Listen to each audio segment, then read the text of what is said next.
Network Entertainment.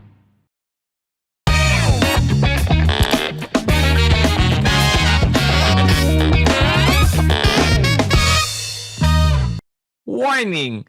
This program is created with adult consent and the content is for entertainment purposes only. Huwag nyo namang seryosohin masyado. Pero kung ayaw nyo ang ilan sa mga topics, okay lang. Please feel free to skip the episode. Baka sabihin nyo, pinilit ko kayo eh. Joke lang. Salamat! Hello everyone, this is Alex Calleja at welcome sa Punchline with Alex Calleja. Panibagong episode na naman kung saan solo na naman ako para pag-usapan na naman natin ang isang topic at i-apply natin sa ating buhay. So yan naman ang ano natin, no? May pag-uusapan tayo isang mainit na topic tapos i-apply natin sa sarili natin para hindi maging chismis. So yung totoong pangyayari sa paligid, tapos mag-uusap tayo ng isang bagay na relatable sa ating buhay at maaaring relatable din sa buhay nyo. Pero bago ang lahat, iniimbitahan ko kayong manood ng aking birthday show, ang Alex Calleja, yung Happy Together, the birthday show. May mga may mga giveaways tayo, pero bago yan, ito muna yung mga dates. October 4 and 5, Maybang Theater BGC. October 11, Music Museum Green Hills. October 12, Insular Life Tanghalang Haribon, Alabang. Ticketworld.com.ph. At kung bumili kayo ng 5 tickets, meron kayong libreng electric fan. Pag may 10 tickets, isang electric oven. 15 tickets, isang air purifier. At 20 tickets, isang refrigerator. So, automatic yun ha. Pag may supplies pa, basta email nyo lang sa happy@alexcalleja.com. Habang early bird pa hanggang September 15, kaya madaliin nyo na. At para naman sa mga naghihintay namin sa Australia, November 8, Perth, November 9, Adelaide, November 15, Sydney, November 16, Melbourne. So sana all apat ang sikat dyan sa Australia para bumili ng tickets. Pero for more details, alexcalleja.com at ang thecomedycrew.com. Maraming salamat sa pakikinig ng mga previous episodes natin ngayon. Gumagawa tayo ng mga iba't ibang klase ng episode kasi dati ano tayo sa Viva Max. Ngayon naman nag-guest ulit tayo ng mga ibang celebrities to talk about different topics, pero may sisingit-singit na Viva Max because we're naka-tie up tayo sa kanila to help them promote. Walang personalan, medyo naughty kasi it's a naughty yung mga movies nila sa Viva Max. Pero may mga solo episodes na rin ako to talk about different topics na na-experience ko talaga, katulad ngayon. So, ito na, pag-usapan na natin. Napanood natin si VP Sara na nag-ano ng budget ng Vice President at nagkainitan sila. Una, nagkainitan sila doon sa Senate with Risa Hontiveros at yung isa naman sa Congress. Pag-usapan natin yung isang parang mainit, no? Yung si Senator Risa Hontiveros, abang tinatanong-tanong niya yung libro ni VP Sara, parang si VP Sara nag-mention ng nakaraan na 2016 parang humingi ng tulong si Senator Risa Hontiveros sa pagtakbo niya dahil natatalo raw palagi at lumapit nun sa tatay niya kay parang President Duterte para tumulong sa pangangampanya. At sinabi yon ni VP Sara during yung parang sa Senate with the book na ilalabas niya. So, anong take ko doon? Ang ginamit ni VP Sara ay isang bagay na nakaraan o nangyari sa past na maaring si Senator Risa Hontiveros fresh pa sa kanya or kaya hindi niya naalala. Pero yung basa ko doon, maaring nung panahon na yon, nung 2016, nung ginawa ni Senator Risa Hontiveros yun, may dahilan siya na sa panahon na yun ay tama. Nagets nyo ba ako? Nung ginawa yun ni Senator Risa Hontiveros, nung panahon na humingi siya ng tulong sa mga Duterte, nung panahon na yun, tama yun para sa kanya, yung desisyon niya yun, kasi gusto niya manalo. So walang masama doon. Nagiging masama lang ngayon kasi ginagamit ngayon, 2024. Ngayong senador na siya, ang ginigrill niya ngayon, isang Duterte na dati tumulong sa kanya. Sa mata ni VP Sara, mali yung ginagawa niya ngayon kasi humingi siya ng tulong noon. Naging mali yung isang tama kasi out of context na ngayon. Na parang sinasabing, bakit ikaw? Nung 2016 humingi ka ng tulong sa amin para sa eleksyon mo. O, hindi naman alam ni Senator Risa Hontiveros noong 2016 na maghaharap sila sa 2024 at yung isang desisyon niya noong 2016 na sa panahon nun ay tama at ang konteksto nun ay tama ay isa ng mali ngayon dahil parang lumalabas na wala kang utang na loob. Di ba? Kasi kung alam lang ni Senator yon, siguro nung panahon ng 2016, kung nakaka-time travel lang siya, wag ka na humingi ng tulong dahil patay ka dito. Pagka ginigrill mo na yung libro ni BP. Diyan tayo papasok ngayon sa mga, kaya nga ang title natin ay Usapang Noon at Ngayon. Kasi gawain niya ng asawa ko eh. At hindi ko alam sa mga asawa niyo yung historical. Yung halimbawa may argument kayo ngayon at alam kong panalo na ako, may argument kami ng asawa ko, ang matindi sa mga babae, gagamit yan ng historical o mga dates na nangyari noon. Eksakto pa yung date at ikaw naman matatalo ka dahil wala ka nang matandaan noon eh.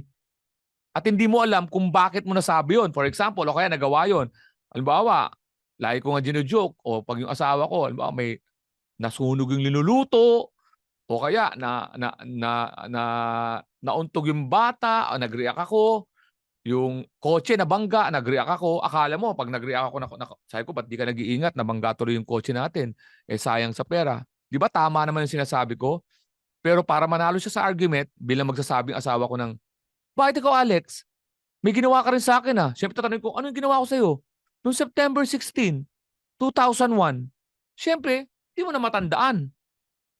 Di ba? Nakakatawa. Ang gagawin mo ngayon, sige, sorry. Pero ganun ang problema, yung sinasabi niyang nangyari noon, hindi, una-una, baka hindi mo na matandaan. Pangalawa, baka anong panahon na yun, may dahilan na tama nung panahon na yun. At ngayon, pag pinaalala sa'yo, lalabas ka ng mali kasi iba na yung konteksto. Ang punto nitong episode na to ay may mga bagay na pwedeng gamitin sa'yo na nagawa mo noon na hindi mo naman alam mali o kaya hindi mali noon na mali na ngayon na nakakainis lang kasi pwedeng gamitin sa'yo ngayon. Pwedeng gamitin sa'yo ang isang pagkakamali mo noon na may-aring nagbago ka na at alam mo nang mali ngayon pero babalik ka doon. Di ba? At wala kang laban, karamihan kasi nagawa mo eh. Totoo namang nangyari. Pero sa konteksto, iba na. Bibigyan ko ng example. Sa pagiging politically correct o kaya alam mo na pagiging yung pag-iingat sa pagsasalita. Dati nung kabataan ko, pwede ka magsabi na pag ang lalaki hindi marunong maipagsuntukan, babakla-bakla. Halimbawa, nasabi mo yun noon, mga 80s, mapapahama kasi acceptable yun na pag mahina ka maipagsuntukan, na-associate ka sa bakla. Dati. Ngayon, pag sinabi mo yun, patay ka, hindi mo na pwedeng sabihin yun. At nasabi ko ba dati nung 80s yun? Pwedeng nasabi ko yun. Pero, pagka halimbawa nagkataon, halimbawa may video, tapos nilabas ngayon, si Alex Calleja nung bata, nagsabi yan ng, yung pag hindi marunong magsuntukan, babakla-bakla. 'Di ba? Patay ka ngayon kasi mali yun. Dahil ang pagiging mahina ay hindi na na-associate sa pagiging gay.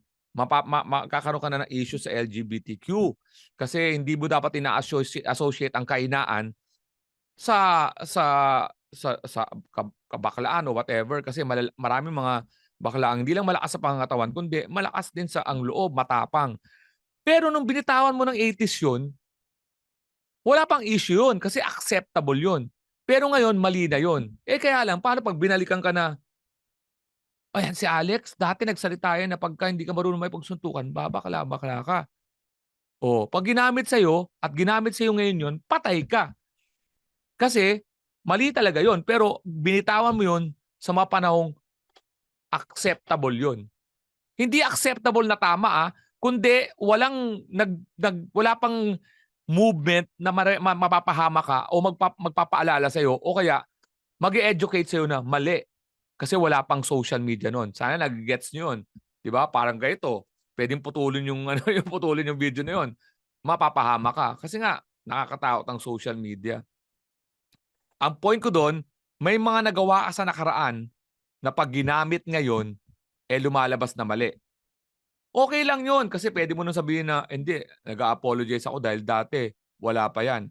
Pwede ka naman mag-sorry kasi hindi mo naman talaga minimean. Ang problema, may mga version ng paggamit ng noon at ngayon, ha. Meaning, maaring nung panahon na yun pero ang example ko yung maling-mali talaga yun ngayon. Halimbawa, yung ina-associate mo yung bakla sa pagiging mahina, maling-mali talaga yun. Si Tado nga sa TV pa, 'di ba?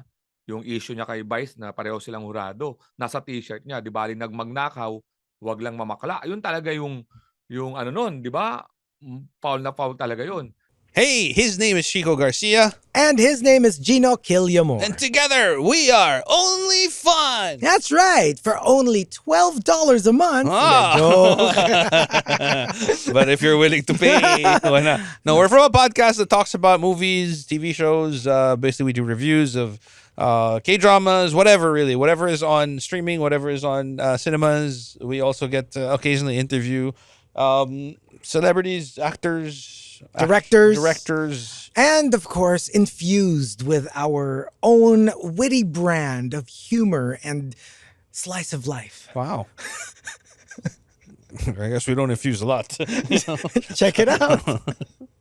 Mapapahama ka talaga nun kasi malinaw na mali talaga yun. Okay? Pero ang matindi dito, pag kayo ang magkakaibigan, na for example, nung panahon noon, may utang ka sa isang kaibigan mo. Tapos, nung panahon na yon, nung sabi ng kaibigan mo, wag mo nang bayaran, magkaibigan naman tayo. So, nung panahon na yon, desisyon niyang wag mo siyang bayaran at pumayag siya. Yun yung panahon na yon.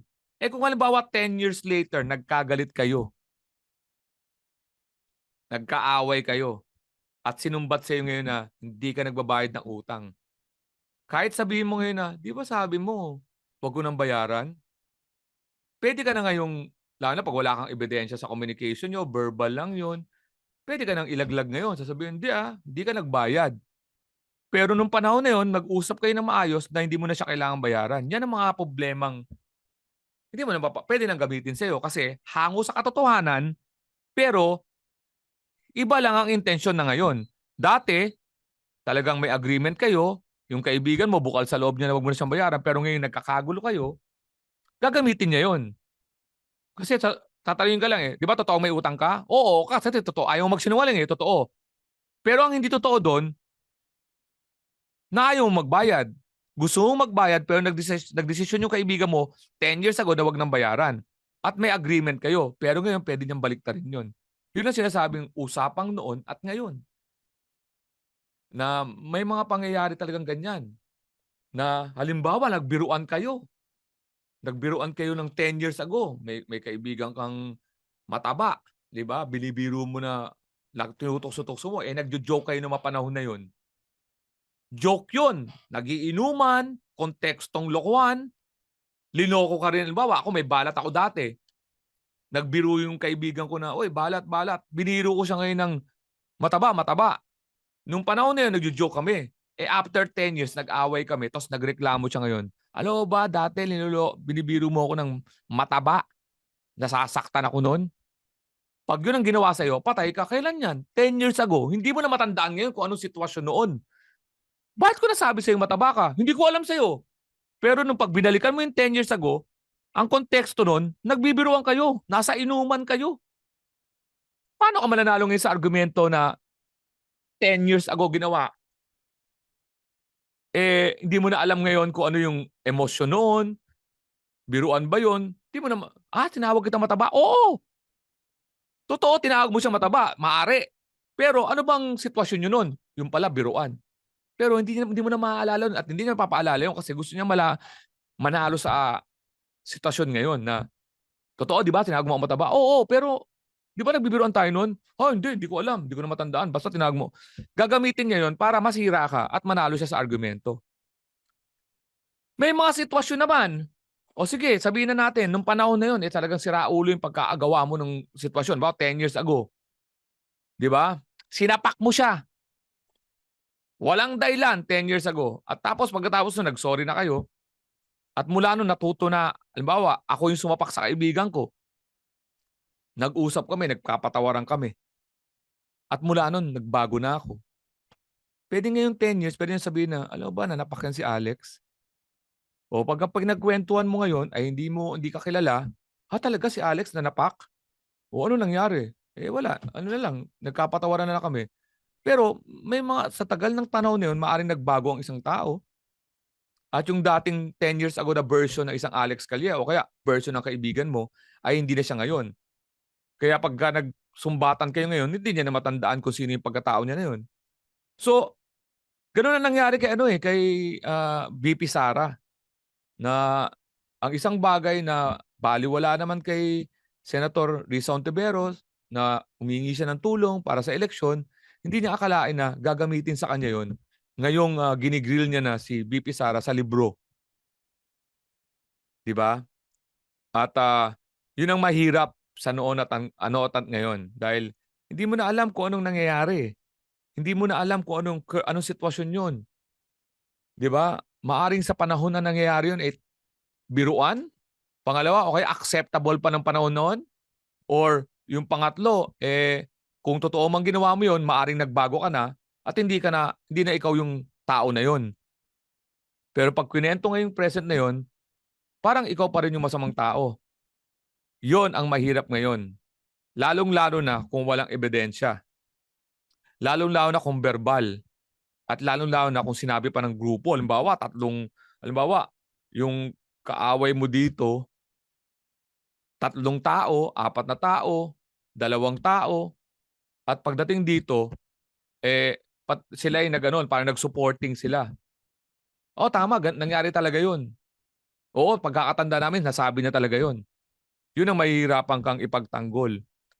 Pero may mga pagkakataon talaga na may mga nangyayari noon, na nung panahon na yun, ay tama sa sitwasyon, biruan noon, nasa konteksto, o kaya acceptable pa noon at hindi na tama ngayon. Sana maiwasan na natin yung mga ganun dahil unang-una, ang mga epekto nun sa ngayon ay yung taong naka-move on na, kailangan pa niya isipin ngayon yung, halimbawa, nagbago na siya, maalala niya ngayon yung mga nagawa niya. Pangalawa, yung mga taong, dagdag stress sa kanya. Ano bang ginawa ko noon? Tama naman yun. At pangatlo, nagkakaroon kayo ng away na dapat naayos nyo na matagal na at ma-realize mo na kinikimkim pala ng mga taong nag-o-open up ngayon. So kung talaga sanang malinis ng intensyon, sana pag-usapan, linawin yung sitwasyon noon kung bakit kayong munang magkakaaway. Kung nagkaaway kayo ngayon, at least kayo lang mag-usap at kayo lang mag-ayos dahil kayo lang naman nasa sitwasyon na yun. O kaya kung grupo man ng kayong nag-aaway-away, mag-usap muna kayo para maayos. 'Di ba? Ngayon sa social media minsan na pa-publish na online, kaya na-judge ngayon yung tao without hindi siya makapagdepensa. Hindi niya mapaliwanag yun kasi siyempre minsan one way lang yan. Hindi mo alam pinag-uusapan na pa lang yun. 'Di ba? Pinag-uusapan ka pa lang yun sa pagkakaibigan, may kumakalat pa lang yung gano'n. Hindi mo mapagtanggol ang sarili mo dahil hindi naman nakakarating sa'yo. O kaya, makarating man, hindi mo na matandaan kasi nga matagal na yung pangyayari. Yun. At yun ang naging example kay Senator Risa Ontiveros at kay VP Sara Duterte na nagkaungkatan ng nakaraan. Ayan po, at sana ang matutunan natin doon ay yung masettle nyo kaagad, pwede nga lang magkaroon tayo ng logbook, no? Nata ang solusyon dyan eh. Kung ano man yung biruan nyo ngayon, o logbook natin date ngayon, time, o nagbiruan tayo ngayon o kaya date, time, o nagkasamaan tayo ng loob pero naayos na natin Dapat may ganun siguro, logbook, no? Para pag halimbawa ginamit sa'yo in the future, pwede mong ibalik. Tingnan nga natin kung ano nangyari nung date na yan. At least malinaw sa inyo, lagay nyo rin yung context, biruan. O kaya context, hindi niya ako pinagbayad ng utang, pareho naming naging desisyon. Dapat siguro may mga ganun na no? Para hindi magagamit sa'yo ang mga issue noon at ibabalik ngayon. Yan, applicable dito sa mag-asawa at lalo na sa magkakaibigan. Yan, ito po si Alex Calleja. At alam niyo naman natin na lahat ng topic dito, ang mga negatibo ay ginagawa natin positibo dahil dito sa Punchline with Alex Calleja. When they cross the line, give them the punchline. Stay safe, stay healthy, spread the laughter, not the negativity. Yan po, abangan nyo po ulit ang ating next episode sa Punchline with Alex Calleja. Maraming salamat po sa lahat naman nakikinig. Sana po i-convince nyo yung ating mga ibang mga mga kaibigan nyo, mga kapamilya nyo, makinig sa atin. Kung ayaw nyo makinig ng bastos, iwasan nyo lang. May mga episodes tayo na magaganda. Ang topic na baka pasok sa panlasan nyo. Pero doon sa mga naughty, meron din tayo sa naughty. Kung gusto nyo mapakinggan si Vice Ganda na interview ko, gusto nyo si Yael na parang pang music naman, iba-iba po ang meron din tayong mga political guest. So kung first time nyo makinig, marami po kayong mapapakinggan dito sa Punchline with Alex Calleja. Supportahan nyo po ang aking mga shows. Ang The Comedy Crew po, may mga shows all over the Metro and outside Metro Manila. Check nyo lang po ang alexcalleja.com at ang thecomedycrew.com. Sa lahat ng gustong, may gusto nyo magnegosyo at wala kayong pera, pwede kayong magsanla ng ORCR lang sa SAFC. Ang SAFC po ay gamitin nyo lang yung QR code ko para mas asikasuhin kayo. Sa lahat ng mga nangangailangan ng tulong in terms of puhunan, meron kayong emergency at wala kayong pera, ORCR po, tumatanggap po ang SAFC. At ang kating ko po, maraming salamat sa pagbibigay ng tulong sa atin sa mga shows natin. Ngayon, magbibigay sila ng billboard sa Quezon City. Maraming salamat. And of course, namimigay tayo ng mga giveaways. May mga giveaways tayo sa mga shows natin. At ang Sharp Philippines, na siyang nagbigay sa atin ng mga appliances para ipag-giveaway natin sa ating mga tickets na bibili ng mga tickets. Maraming salamat po. And of course, maraming salamat sa ating mga kapwa-komedyante sa The Comedy Crew. Supportahan po natin silang lahat. Maraming salamat.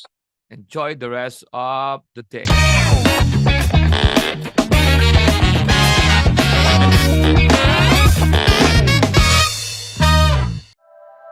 The opinions of podcast creators, hosts, and guests are not necessarily reflective of the official stance of the Pod Network Entertainment, its hosts, or other network programs. The content created by the people behind the podcast is personal and not meant to harm any religion, ethnicity, group, organization, company, or individual.